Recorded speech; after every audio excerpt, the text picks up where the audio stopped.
Hello everyone, आज हम बात करेंगे स्फीति यानी इन्फ्लेशन के बारे में।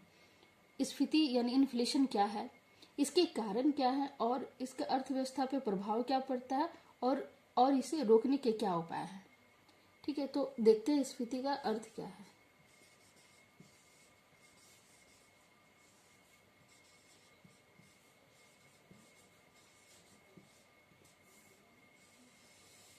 इन्फ्लेशन का अर्थ क्या है। इन्फ्लेशन जो होती है जब अर्थव्यवस्था में लंबे समय से वस्तुओं के मूल्यों में लगातार बढ़ोतरी हो रही हो, तो ये जो है ये इन्फ्लेशन है। यानी वस्तुओं की कीमतों में जब बढ़ोतरी होती है तो उसे इन्फ्लेशन कहते हैं। यानी कि महंगाई जब अर्थव्यवस्था में लगातार कुछ समय से बढ़ रही हो तो उसे इन्फ्लेशन कहते हैं।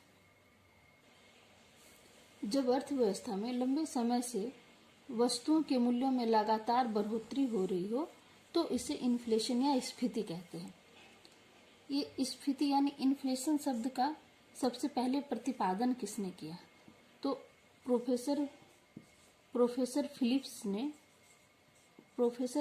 ने इन्फ्लेशन शब्द का सबसे पहले जो है वो प्रतिपादन किया, प्रोफेसर फिलिप्स ने।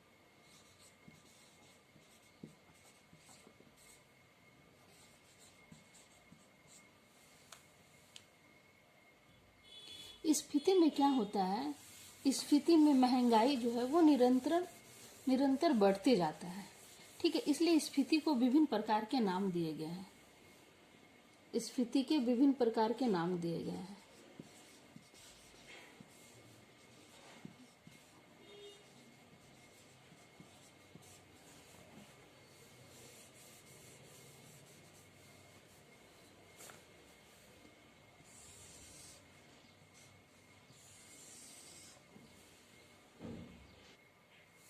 स्फीति में क्या होता है, महंगाई जो है वो निरंतर बढ़ते जाता है। ठीक है, इसलिए इसको स्फीति के विभिन्न प्रकार के नाम दिए गए हैं। पहला क्या है, मंद अथवा रेंगती स्फीति। मंद अथवा रेंगती स्फीति, इसमें क्या होता है, जब कीमतों में बहुत धीरे धीरे वृद्धि होती है, तो उसे मंद अथवा रेंगती स्फीति कहते हैं। चलती हुई स्फीति जो है वो कहते हैं जब कीमतों में वृद्धि दर जो है वो 3 से 6% के बीच, जब कीमतों में वृद्धि दर जो है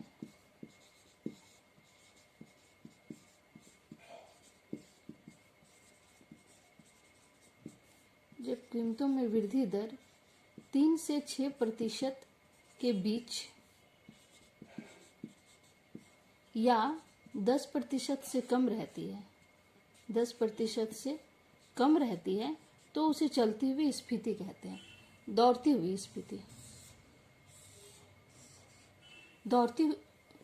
स्फीति क्या है, जब कीमतें तीव्रता से बढ़ती हैं, जब कीमतों के बढ़ने की गति जो है वो 10 से 20% रहती है, तो उसे जो है वो दौड़ती हुई स्फीति कहते हैं।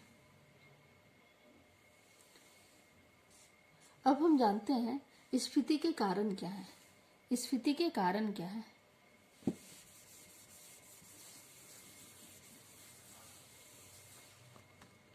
स्फीति के कारण, स्फीति के 2 कारण हैं। एक है मांग को प्रभावित करने वाले कारण और एक है पूर्ति को प्रभावित करने वाले कारण।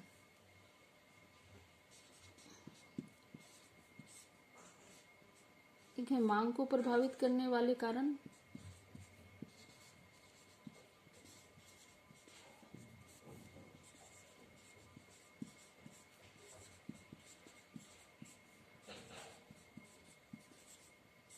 और दूसरा है पूर्ति को प्रभावित करने वाले कारक।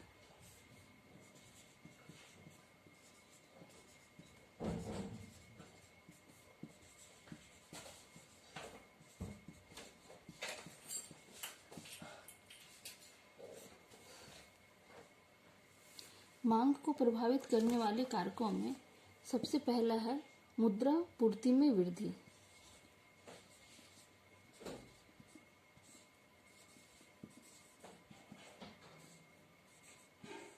मुद्रा पूर्ति में वृद्धि। इसमें क्या होता है, ये स्फीति बढ़ने का ये पहला कारण है। इसमें क्या होता है कि मुद्रा की पूर्ति बढ़ जाती है और जिससे क्या होता है, समस्त मांग भी बढ़ जाता है। यानी कि नगद मुद्रा पूर्ति की वृद्धि से नगद मुद्रा की पूर्ति जितनी अधिक होगी, स्फीति की भी दर उतनी अधिक होगी। ठीक है। दूसरा है सार्वजनिक व्यय में वृद्धि। दूसरा है सार्वजनिक व्यय में वृद्धि।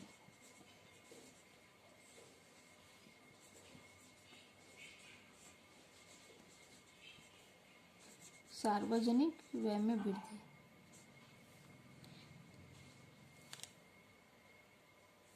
दूसरा महत्वपूर्ण कारण है सार्वजनिक व्यय में वृद्धि। इसमें क्या होता है, इसमें होता है कि जो सरकार की बहुत सारी क्रियाएं जो है वो बढ़ती जाती है, जिसके परिणाम स्वरूप क्या होता है कि सरकारी व्यय भी बहुत तेजी से बढ़ता है, जिससे वस्तुओं और सेवाओं की समस्त मांग बढ़ जाती है जिससे। और तीसरा है घाटे का वित्त व्यवस्था।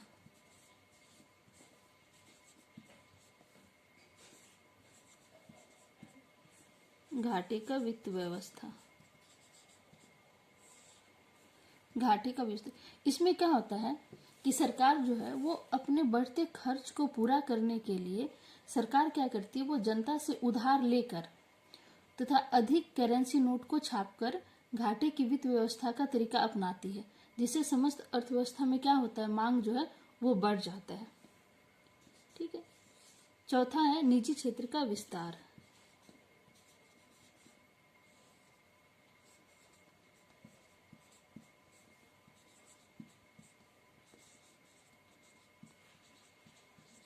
निजी क्षेत्र का विस्तार।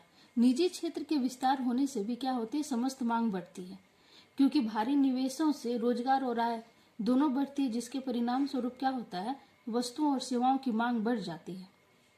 ठीक है।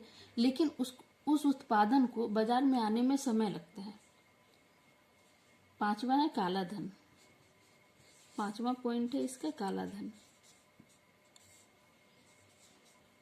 आप सब ये सब नोट कर लेंगे कॉपी में, क्योंकि यहाँ पे उतना जगह नहीं है कि मैं पूरा लिखूं, तो इसीलिए मुझे यहाँ से ये मिटाना पड़ता है। तो आप लोग इसे कॉपी में नोट कर लेंगे और जो मैं बोलती हूँ आप लोग उसे नोट करते जाइए, क्योंकि अगर मैं ये पूरा लिखूंगी तो ये वीडियो बहुत लंबा हो जाएगा। इसलिए जो मैं बोलती हूँ आप लोग इसे वीडियो को पॉज कर लीजिएगा और उसे लिख लीजिएगा, नोट डाउन कर लीजिएगा कॉपी में।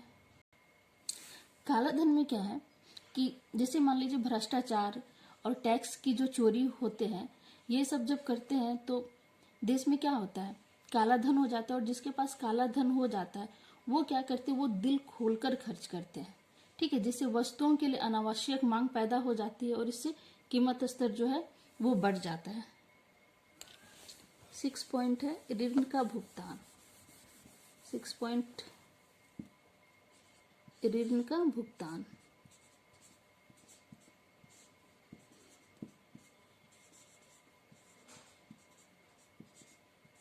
ऋण का भुगतान।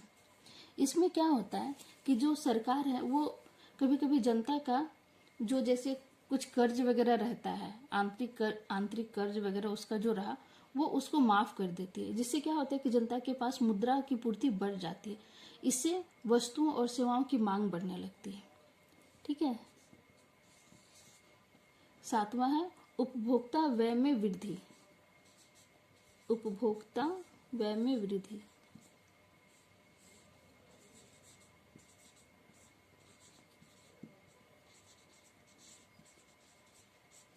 उपभोक्ता व्यय में वृद्धि।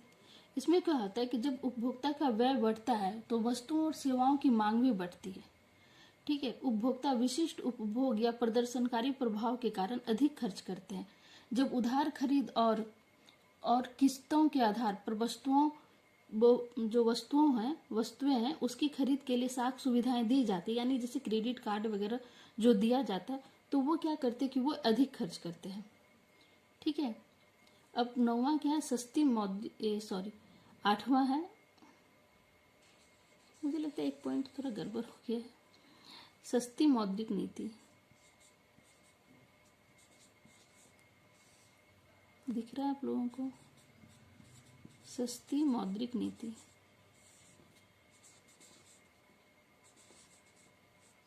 सस्ती मौद्रिक नीति या साख विस्तार की नीति भी मुद्रा पूर्ति में वृद्धि लाती है।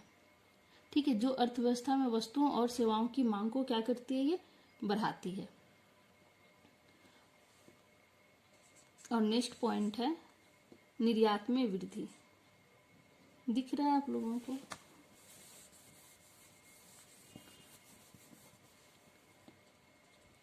निर्यात में वृद्धि।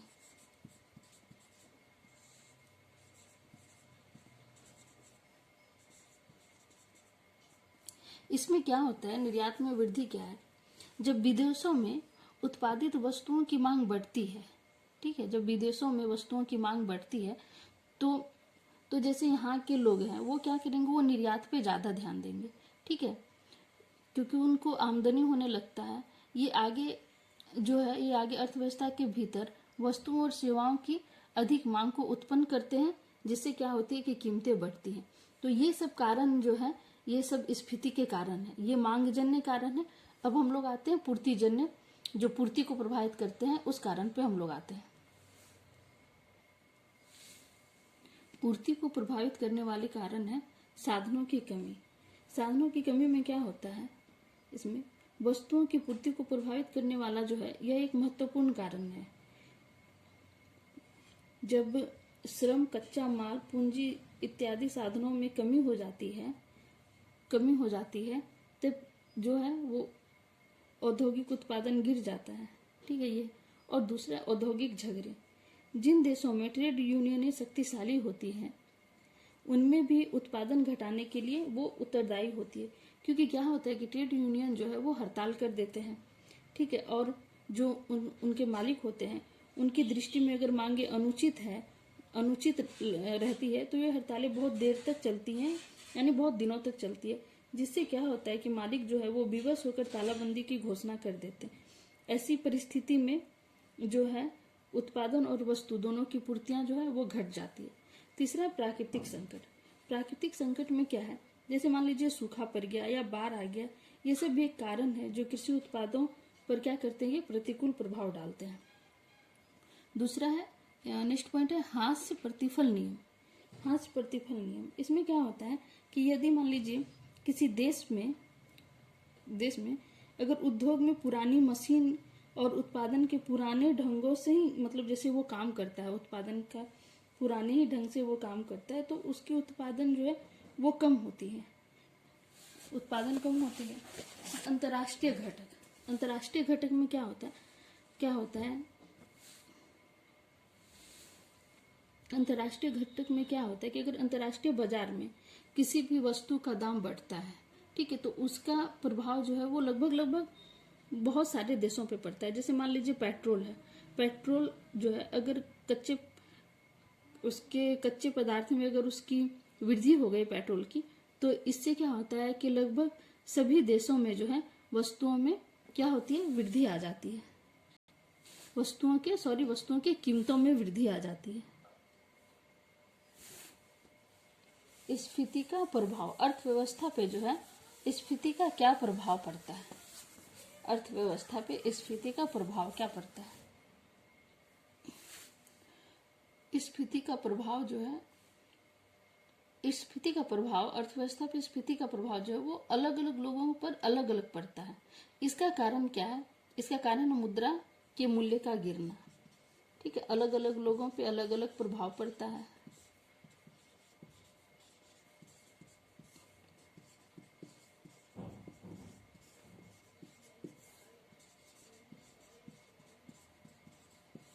अलग अलग लोगों पर अलग अलग प्रभाव पड़ता है। इसका कारण है मुद्रा के मूल्य का गिरना। इसका कारण है मुद्रा के मूल्य का गिरना।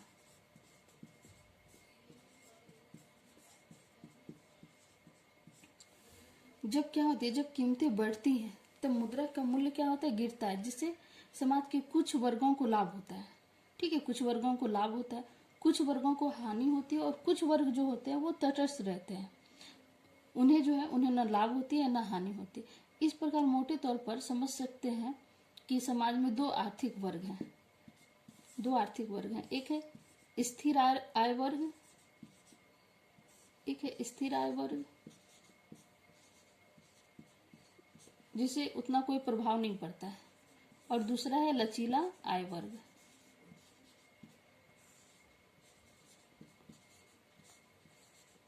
लचीला आय वर्ग सबसे ज्यादा प्रभाव जो है इन्हीं को पड़ता है।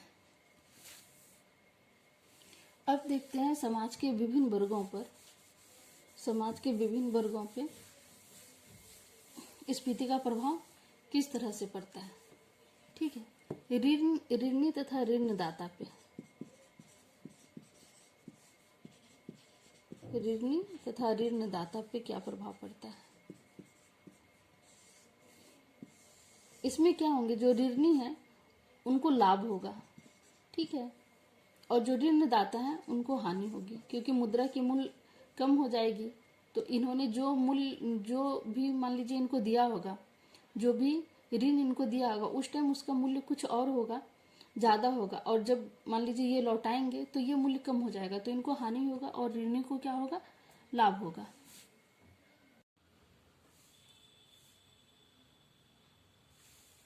वेतनभोगी, मजदूर वर्ग, स्थिर आय वर्ग, इक्विटी धारक, निवेशक और व्यापारी वर्ग, ये सब जो है इन सबको लाभ होगा स्फीति के दौरान। ये सब वर्ग जो है इन सबको लाभ होगा। ठीक है, अब हानि किस में होगा। ठीक है, तो उत्पादन पे जो प्रभाव पड़ेगा उसमें हानि होगा, उत्पादन पे जो प्रभाव होगा उस पे हानि होगा।